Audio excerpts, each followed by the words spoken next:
Good morning, good afternoon, good evening, wherever you're viewing from. This is Laura Thompson with TAN TV, the African American Network, where we have a local feel with a global reach, and you're tuned into a very, very special edition called It's Women's History Month. And I have the distinct pleasure of speaking to a fabulous beauty guru, Miss Teresa Herring.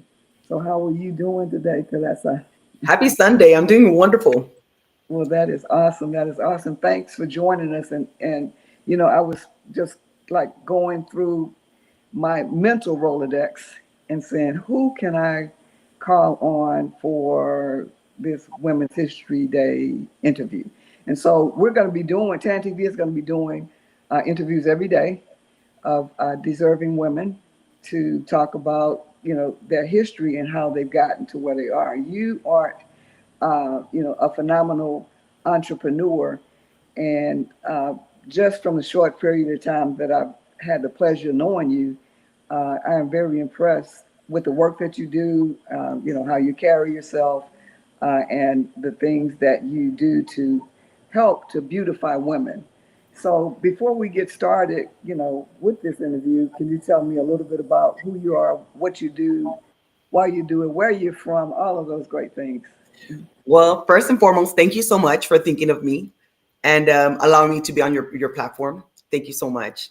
My name is Teresa Chavarria-Herring, and I am from San Antonio, born and raised here. I am an esthetician by trade. I've been an esthetician for 27 years and also an educator. So I'm an aesthetics instructor for 16 years. And so my journey within the beauty industry has been a long one. Well worked and well deserved of the hard work I've put in as well. And so in the journey, I went into the beauty industry at the age of 17. I went to beauty school. I suffer from problematic skin, and so my whole thing behind getting into the industry was helping people understand their skin and their skin conditions or skin disorders. So it became a passion for me. So right out of beauty school, I went to booth rental because I didn't want to work for anyone. I was fresh out of school, an entrepreneur, and I definitely give props to my mom for that. And so went into being self-employed for the first 5.5 years, and I ended up landing a job with a cosmetic company. And so I was about 23 years old, and I started working for a cosmetic company that I lasted with them for about 17 years. And in the journey of being with them, I was able to do makeup as a platform makeup artist. I was an international educator for them. So I was able to serve 9 different states here in the US, was able to work in Mexico and in Jamaica as well. And so I also helped to launch their skincare line. And it was just a beautiful journey. And in the process of that, I left the space where I was at, those 5.5 years that I was at, and I opened a nail and skincare salon. And so in the journey of opening a nail and skincare salon, after having that small salon for about 10 years, I ended up launching a full service salon. And it was just a great journey of being able to maneuver within the industry, returning back to school and going to school to become a teacher. And Yeah. so my journey to become a teacher, I've been an educator for 16 years now. And so it's been wonderful. Wow. So, it's amazing. You said that you've been in the industry for 27 years. Yes. Um, and I was thinking in my mind, well, she's not very old right now. So, how old was she when she got started? And so, you've always had the entrepreneurial spirit because, you said you were 17. And I want to commend you for going into a business that helps people, and it's a business that you went into because you had some problematic skin and you wanted to be the beautiful person that you are today. And so a little birdie told me that you received an award in 2019. So can you tell us a little bit about that and what you had to do to receive that? Well, I was named San Antonio's beauty guru, which was great. Something that I hold close to my heart. It was wonderful for the city of San Antonio to recognize me as such. And I think it came about because I was helping a lot of different schools with the education process. And I did sit on the board of education with Palo Alto College. I helped build their curriculum as well. So I was on their advisory board, and that's how it kind of came about. And so I helped do the ribbon cutting, and I was a public speaker for them when it came to the cosmetology department of Palo Alto College. And so, it's a great acknowledgement of work I've put in over the years. And so that was something that I don't tell too many people, but it is something I should share more often with people who ask me. Yeah, that's phenomenal. So congratulations on that. Thank So you. the other thing that I overheard, uh, that you are an educator, and the I think the highest reward or compliment that you can get from a student is that you really helped them. And so because of that, I understand that you're the GOAT in the education, the beauty education industry. So how does that make you feel to go back and see your students, turn into the beauties, and really demonstrate what you've taught them? How does that make you feel? Well, I will be honest with you. It makes me feel fulfilled. It makes me feel good that I was able to help somebody to find their place within the industry as well. And I never thought myself to be a mentor, but I do find myself in that space a lot. And Mhm. so when students reach back out to me, when I talk about students, these are like licensed professionals now that have been in the industry for a long time. And so I always say I'm a lifelong learner. And so when I look at past students, I still call them my students, even though they've been in the industry. But it is something that makes me feel um, it makes me feel really good, where I was able to kind of encourage somebody to understand that when you get into the beauty industry, it's not just about painting someone's face or making them just feel good. You have an opportunity to start a business, give other people opportunities to work as well. And as a woman, right? I raised a family, and so finding the balance that we all want with career, entrepreneurship, and family is something that I had a passion for. And so it makes me feel really good when I can get feedback from students and say, what you told me was right, or I wasn't really listening at first, but then I went back to my notes and thank you. A lot of students call me Miss T. And so, Miss T, thank you so much. And so I try to encourage a lot of young women and men as well that anything you go into, give 110% to it, and you'll get back out the fruits of your labor, right? So I always tell people you reap what you sow. And so if you are sowing good, positive things, if you are really giving 100% to what you want, you're definitely going to reap the benefits of your hard work. Wow. So that is phenomenal. So I'm from San Antonio. I'm from Southeast San Antonio. You're from the west side of San Antonio. Man. And so what was it like growing up in your community? And who were you in your community when you were growing up? Well, I will tell you that I know a lot of people they kind of sleep on the West Side, right? They sleep on the idea of people coming out of the West Side. Mhm. What I can say, what I can share is that growing up, it was always known that we have to work hard for what we want. And I do want to give big recognition to my mother because my mom was the first one to help me understand what entrepreneurship was before I even thought about it. And so she was a seamstress, she was a baker, she was always out to make money, some Mhm. one way or another. Mind you, just to give you a little bit of background on myself, I am the youngest of 8 children. And Wow. so I have 5 sisters and 2 brothers. And she was always a baker, and so she would always send off cookies or baked goods to the school, and teachers would always order things like that. And so I do remember her telling me, these are extra bags or extra boxes of cookies, and whatever you sell, I'm going to give you $1 off of each item. That first day, I came back and she paid me off of what I was able to sell. And that kind of triggered me of, oh, we can make some money. And I Right. was very young. I think I was in elementary at that time. And so what I think I've learned of growing up in the community that I did was hard work, and also understanding the entrepreneur side of what I was growing up into. And so there was always an opportunity to make money as long as you wanted to.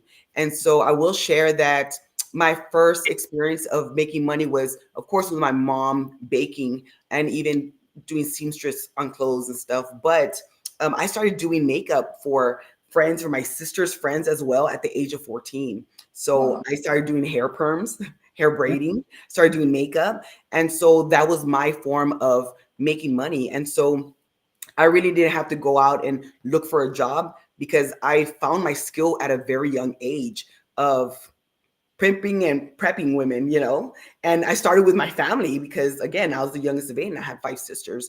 And so having that knowing and understanding that I could make money from home and make money with something that was just so much fun to me was such a great experience to have. Wow. So what was it like being the baby in the family? You had an opportunity to watch everybody and uh, learn from their mistakes, maybe, and then learn from their successes. So, what was it like? I was a brat. Hopefully they're watching this. I was, I'm the youngest of eight, so I was, would you say, the baby of the family. And so I was very loved and nurtured, and um, anything I wanted to try out, it was like, okay, you can try it out. So there was a lot of opportunity there, and it was a good experience. I couldn't imagine growing up with a small family, I will say. Another thing I will tell you is that it helped me be able to work with different personalities. Mm-hmm. And so that, well, they're probably going to be watching, like, really, but it did. I feel so comfortable to work with women of all different walks of life.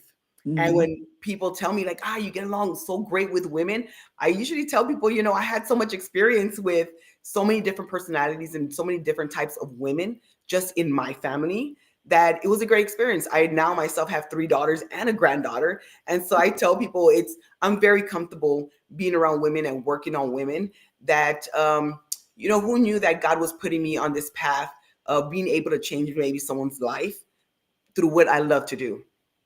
Wow, that's phenomenal. So you have three daughters, no sons? No, I don't. Well, now I have son-in-laws. I do have son-in-laws now, so you know. Okay. Wow. So that's awesome. So what was it like raising daughters?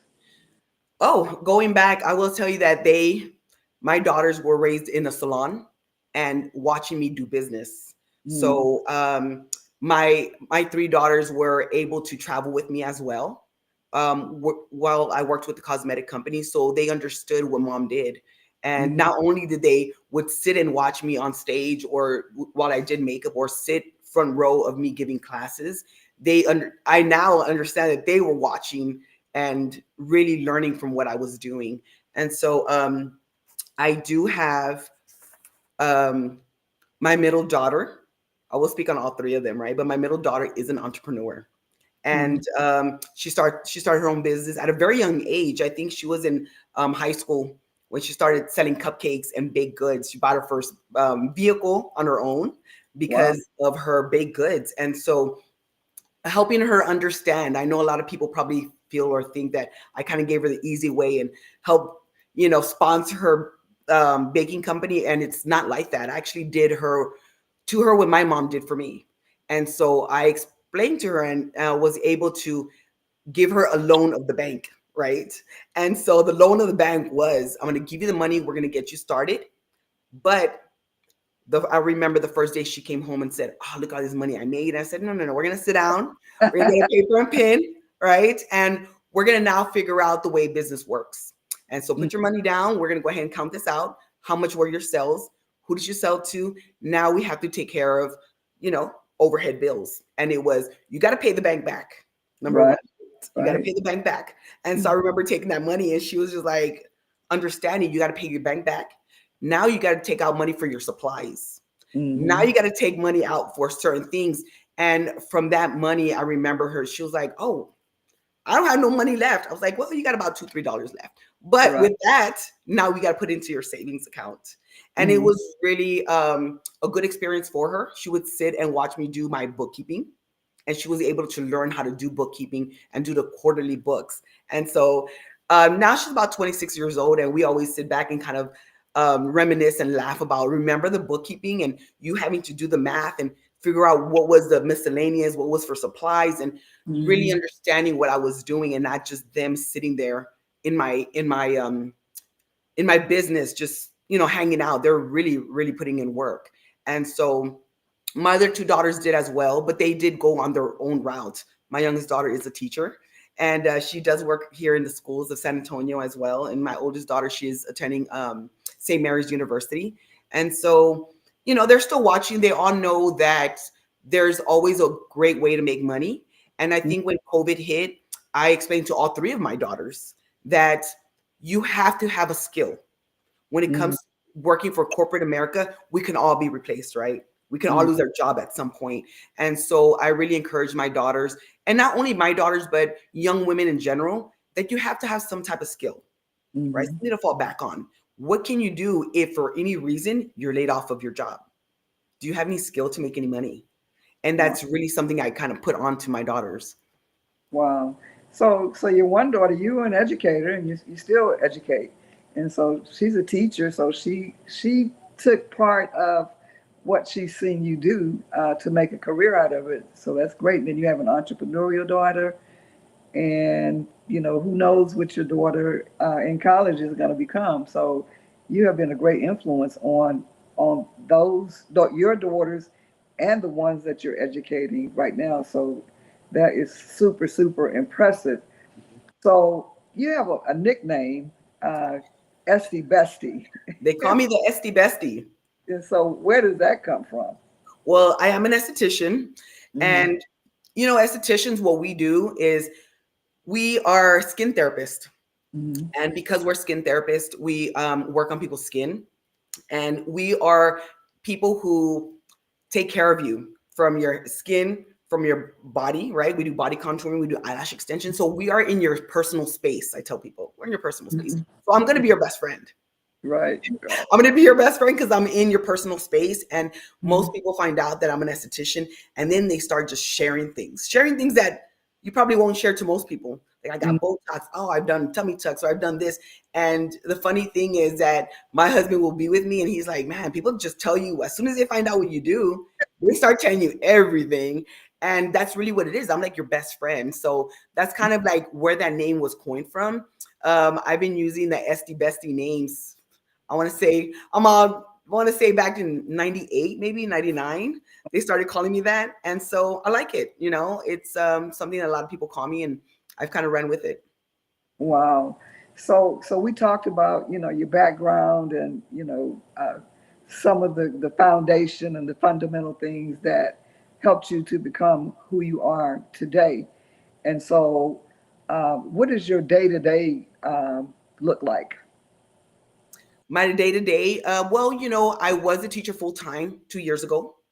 I left that job.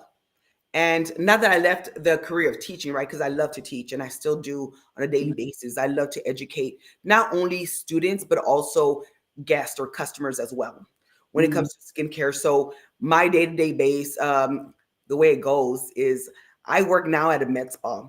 I work at the med spa at Evolve Medical Group. And so what I do there, I'm their lead esthetician there. And so I specialize in problematic skin. So see people with eczema, psoriasis, people who are maybe suffering from scalp conditions, things like that. So um, I'm there Wednesday through Saturday. So I usually tell people I'm off Mondays and Tuesdays, which I'm really not. Mondays and Tuesdays are used more for personal appointments or even education. So Mondays and Tuesdays, Sundays, Mondays and Tuesdays are usually used for education. And so I will never give the education part up, right? But yeah, I work at the Met Spa now, and working in the school really gave me an idea of what I wanted to do on the last part, I would say, right? Because I've had such a huge career that traveling for the cosmetic company was such an eye opening for me. I had such great experiences. I was able to do cosmetic company for different people. So I did cosmetics for Paul Mitchell. Um, and also Farouk, which is the Chi hair company. And so what I do was makeup for their posters, for their marketing, right? So I always tell people that this process of my career now has slowed down completely. after doing it for 27 years. Now I'm in a slow process of my career, but I'm actually leading into something bigger. So we are actually in the process of launching our academy. And so this academy is going to be for advanced education within aesthetics. And so my daily process is usually working with students. I do visit a lot of schools. I am a guest speaker at a lot of schools as well. And so giving students a better knowledge or an opportunity of what is yet to come, right? So a lot of times they're spending time in school and not really knowing what direction they want to go. So I do a lot of guest speaking at schools around San Antonio and throughout Texas as well, right? Because my license is licensed throughout the state of Texas. And so I did work, I didn't give you my full background. I did work for the Texas Department of Licensing. And so with them, what I used to do is go inside schools and spas and do a lot of inspections, making sure that they were working under the correct regulations. And so what I do now is also give advice and education on new salon owners. So people who are looking to open their own business, I'll go into their space and make sure that they're up to par when it comes to regulations. And that's usually what I do on Mondays. And so I'll help them get their paperwork together downtown. Where can you pull your LLC? Where can you pull your DBA? And so when I talk about being in the beauty industry, it's not just the beauty part, but it's also the business aspect of it, right? So that's what we did. And that's so very important to teach the business aspect Right. and the business aspect of the business, because it is a business. A lot of times in the beauty industry, we don't really look at it as a business Right. if you're in that industry. And so they're fortunate to have someone like you to really guide them. Before we went on the air, you told me that there was someone that inspired you uh, to I guess go into entrepreneurship, or that just inspired you with their life. So could you tell us a little bit about it? Absolutely. I had been in the beauty industry, getting the education when I was first in aesthetics program when I was very young. We do research. I did a lot of research on people who came way before me and their whole journey within the industry. And so one of my favorite people, and I did pull up a little bit of information on her, which is Madam C.J. Walker. I'm sure you've heard of her. Yes, Madam yes. C.J. Walker, let me tell you, first millionaire, right? Entrepreneur, philanthropist, and also not only a political but social activist. And Mm, so she was well known for um, all of that I just mentioned, but very important that's good you brought it up now because I want to touch base on the things that I have going on too. But Madam CJ Walker was a business entrepreneur back in 1904. That's when she launched her wow, business. wow. And she did a hair care and, very important to know, a cosmetic line.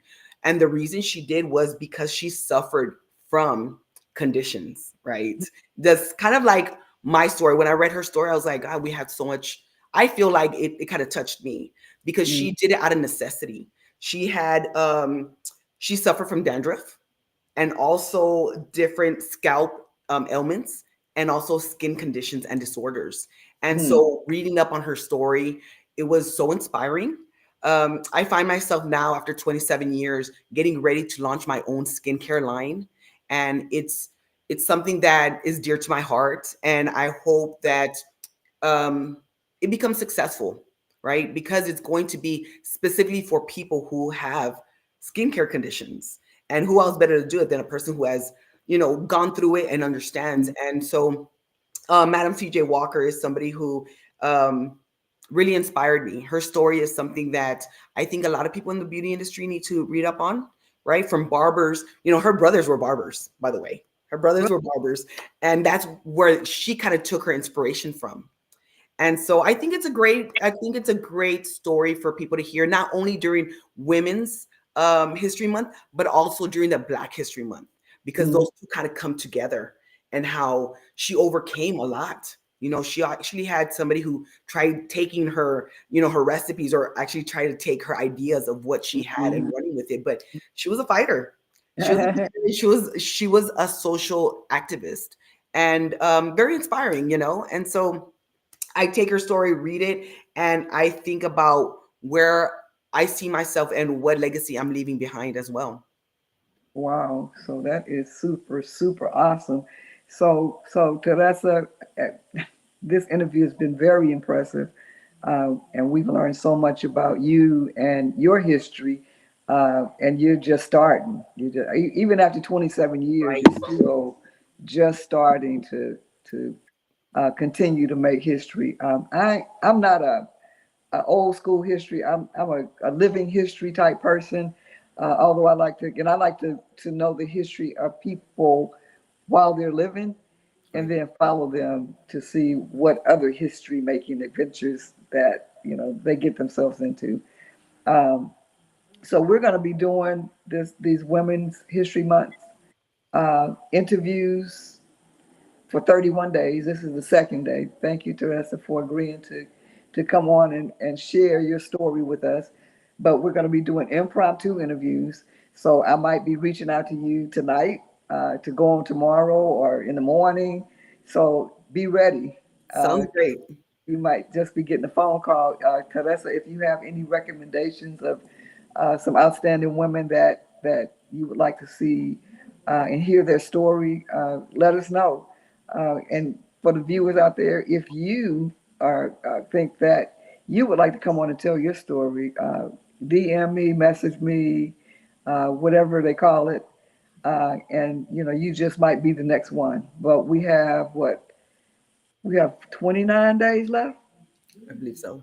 Yeah, Thank we you have for 20. having me on. Thank you so much. Oh, you're You're welcome. absolutely wonderful. And thank you for being number two. And we appreciate your time, Esty Bestie. Thank you. Thank you so And much. keep doing what you're doing and keep making people beautiful, making women beautiful just like you. Thank you. I really appreciate you having me on.